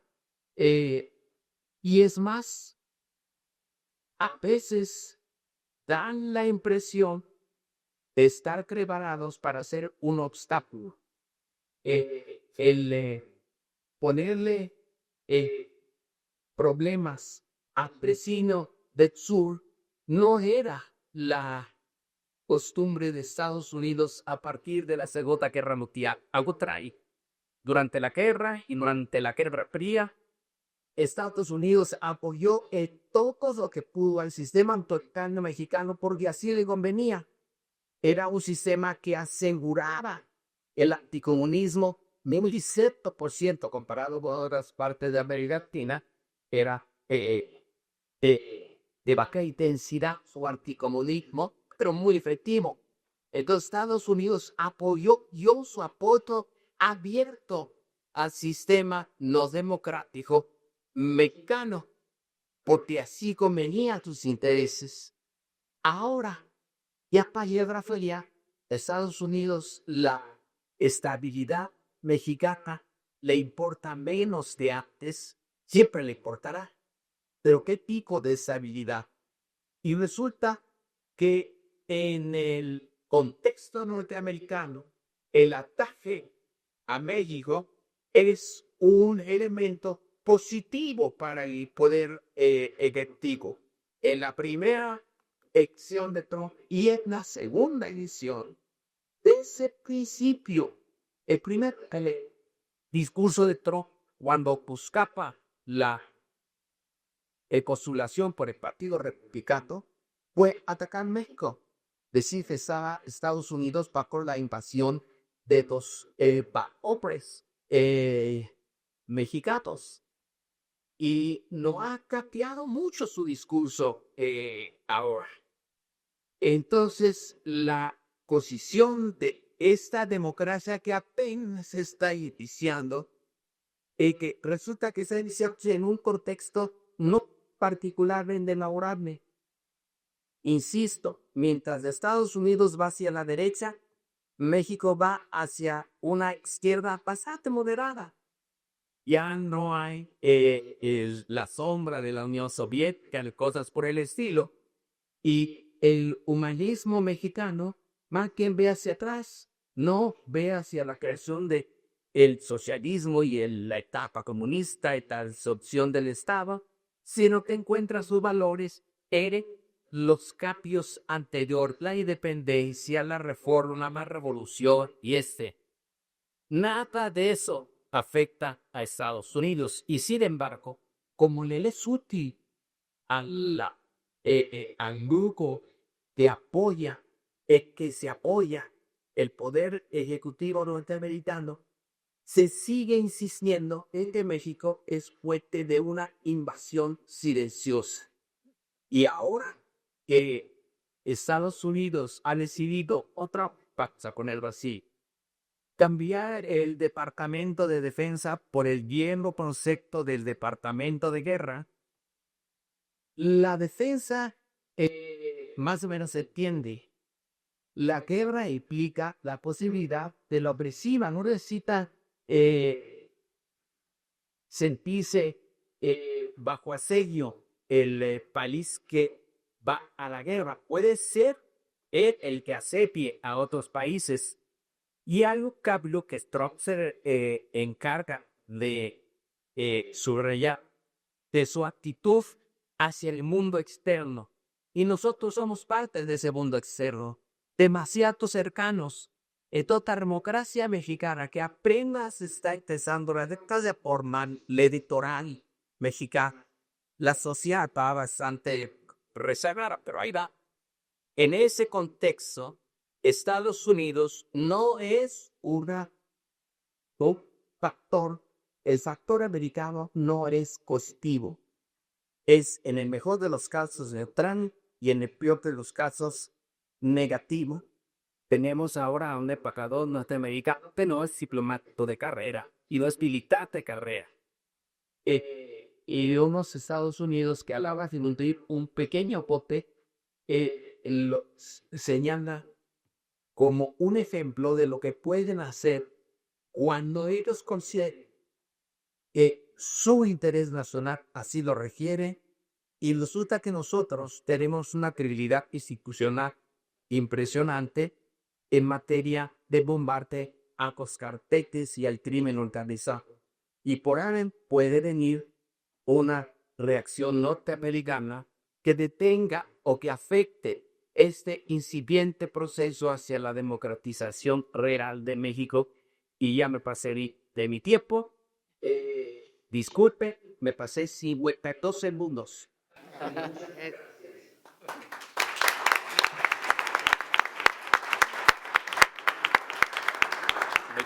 Muchas gracias, doctor Lorenzo Meyer, con una visión o definición que pudiera parecer estridente respecto de, creo, toda la literatura y la democratización, hasta la de los últimos 25 años que bosquejó el doctor Proudhon, cuando nos dice que apenas va empezando.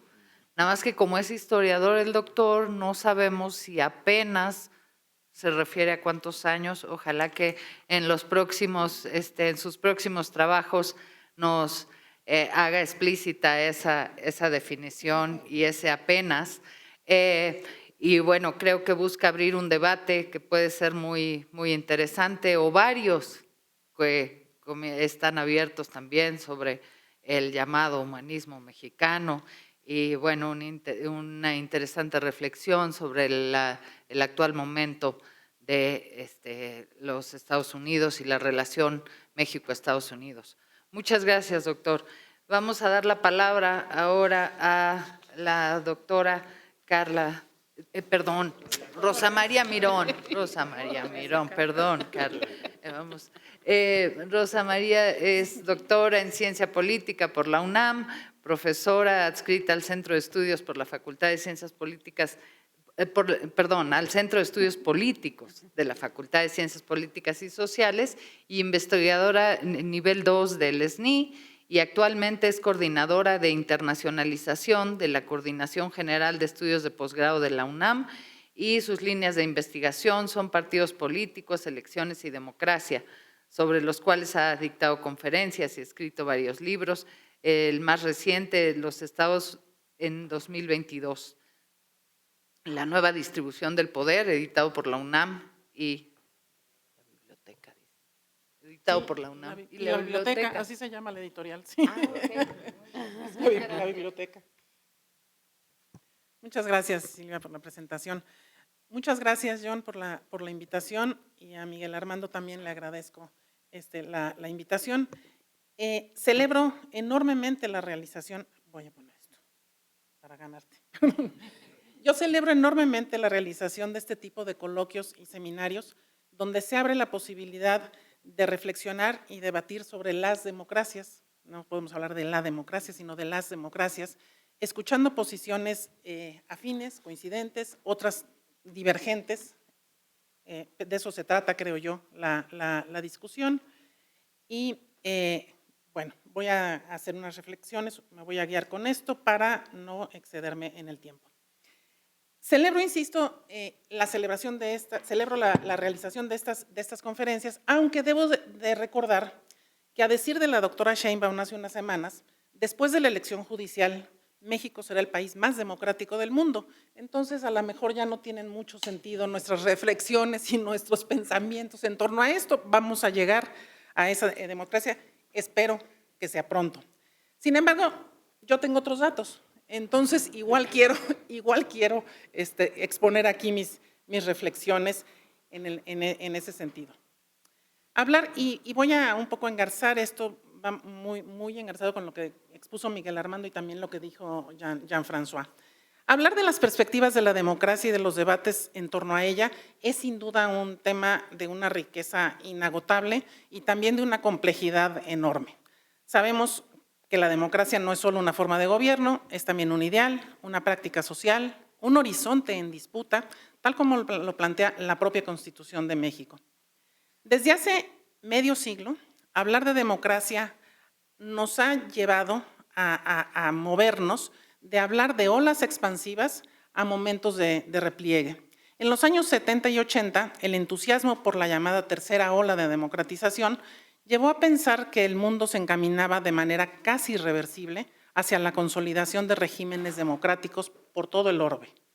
Sin embargo, con el término del siglo y con la llegada de este nuevo siglo, hoy nos enfrentamos a un escenario general muy distinto, no de transición hacia la democracia, sino de erosión y de desdemocratización. En los siguientes minutos yo quiero referirme a esa ola democratizadora y a la ola de autocratización que le siguió, a la proliferación conceptual de los regímenes híbridos y a las nuevas formas de medir la democracia, y finalmente a la constatación del retroceso y a la reflexión sobre las posibilidades de resistencia y resiliencia democrática en México y en el mundo.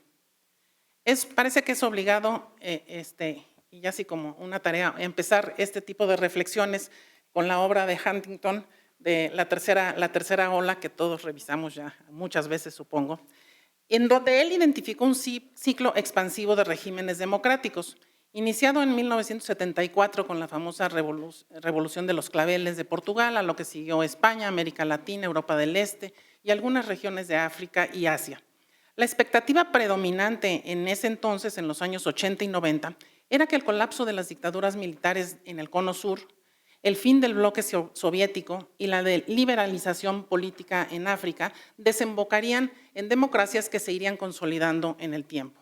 El optimismo de la época estaba vinculada desde luego a esta narrativa de la transición, las transiciones a la democracia.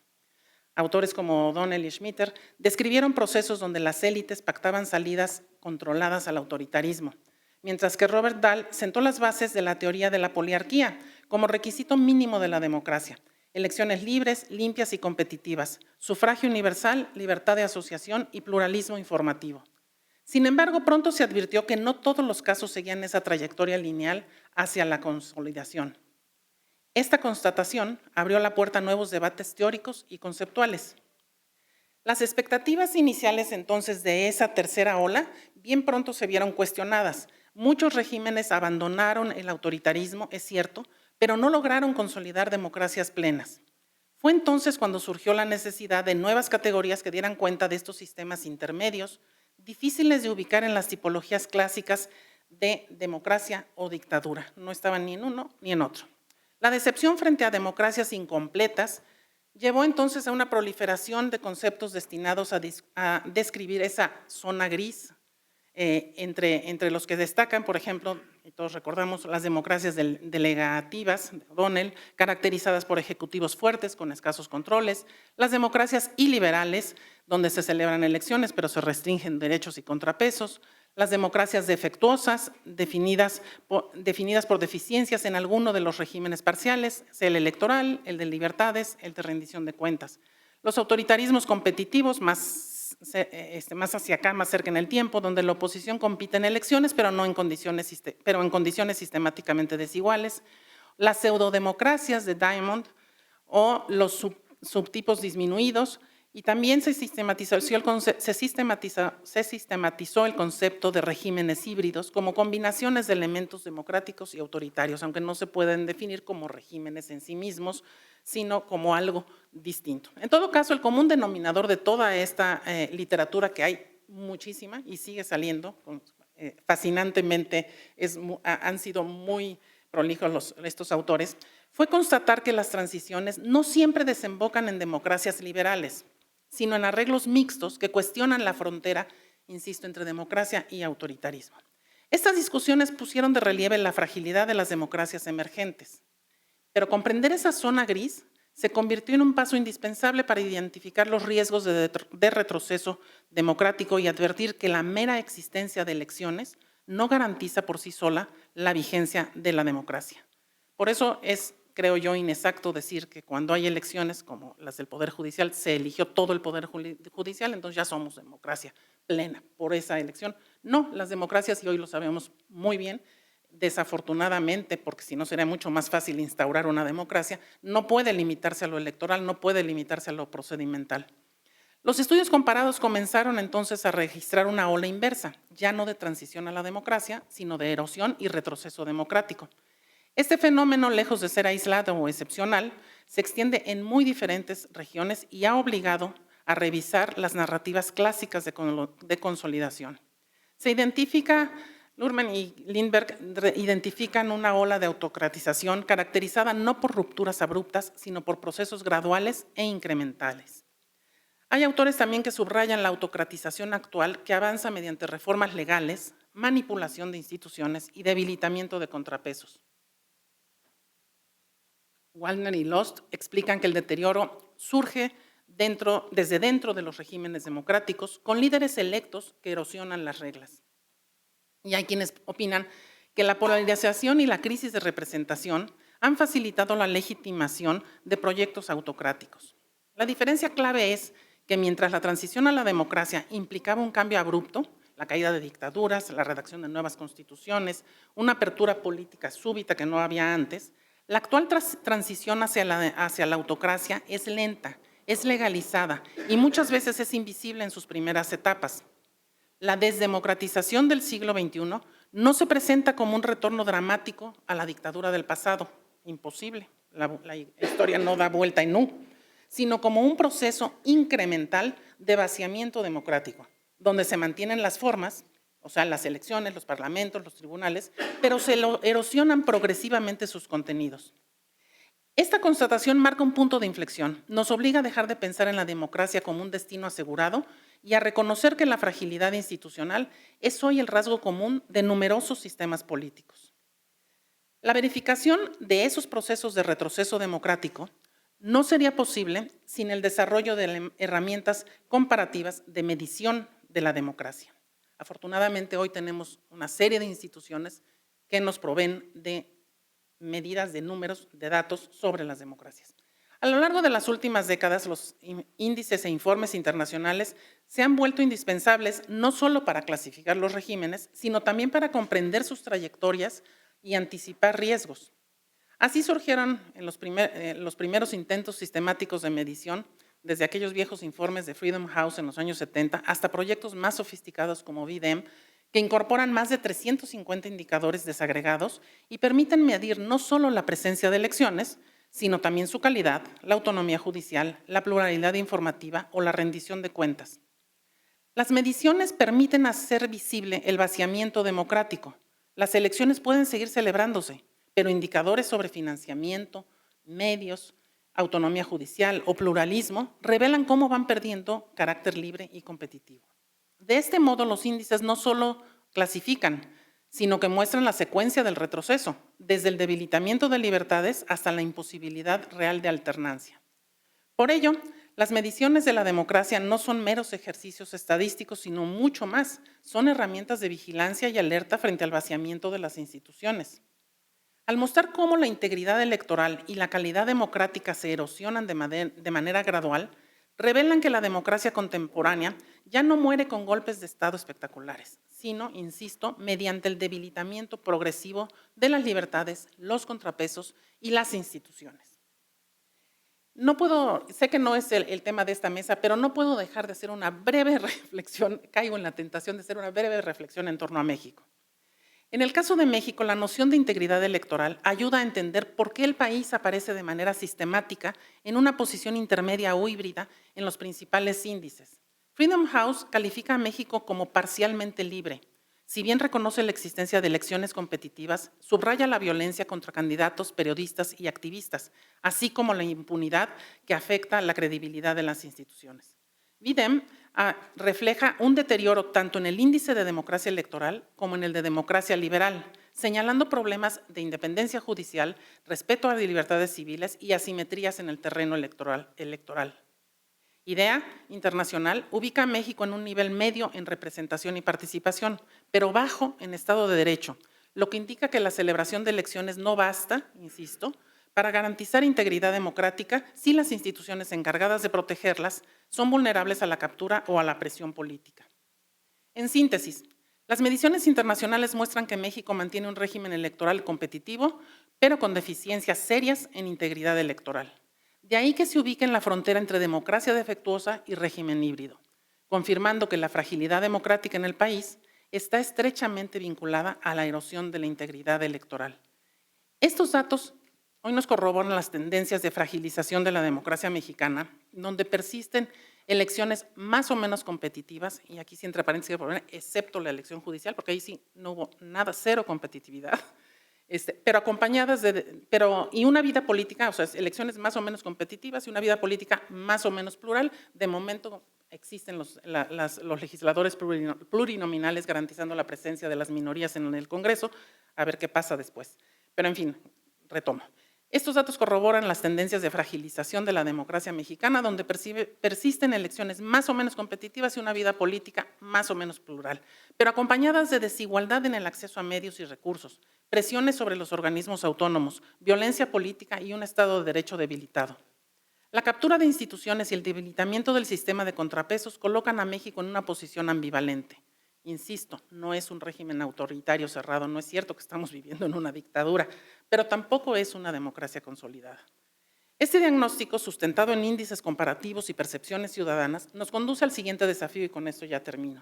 Comprender cómo los regímenes actuales se transforman en contextos de polarización, concentración de poder y populismo, y preguntarnos qué condiciones permiten que unas democracias resistan y se adapten, mientras otras se deslizan sin retorno hacia la autocracia. La literatura reciente enfatiza que el reto no es solo clasificar, obviamente, sino explicar la resiliencia. La resiliencia democrática se entiende como la capacidad de un régimen para resistir y adaptarse frente a procesos de erosión. A diferencia de la mera durabilidad, la resiliencia implica que las instituciones, las normas informales y la sociedad civil pueden absorber choques, corregir desvíos y mantener la vigencia de los principios democráticos aún en contextos adversos. ¿Por qué algunas democracias resisten la erosión y otras colapsan? Autores como Levitsky y Ziblatt destacan el papel de las normas de autocontención y tolerancia mutua entre las élites políticas. mientras que Morlino señala que la calidad democrática depende de la fortaleza de las instituciones y de una cultura política que internalice la importancia del pluralismo y la legalidad y los derechos. Luhrmann y Lindberg agregan que la resiliencia no se da de forma automática, requiere contrapesos activos, participación ciudadana y una opinión pública vigilante. En suma, la resiliencia no equivale a estabilidad pasiva, sino a la capacidad de defender y regenerar los valores democráticos frente a intentos de captura o retroceso. La resiliencia democrática se convierte así entonces en el horizonte de análisis y acción. No basta con registrar el retroceso, hay que entender qué es lo que lo frena, qué lo revierte y cómo fortalecer los mecanismos de defensa institucional y social de la democracia. Hoy la pregunta ya no es entonces si las democracias jóvenes llegarán a consolidarse, sino si las democracias consolidadas lograrán resistir el embate del populismo, la polarización y la captura institucional. Termino. La noción de resiliencia democrática se vuelve crucial. Ahí donde las instituciones, normas y ciudadanías logren frenar la erosión, la democracia sobrevive. Donde no, asistimos a un proceso de autocratización legalizada que redefine los mapas políticos del siglo XXI. Muchas gracias.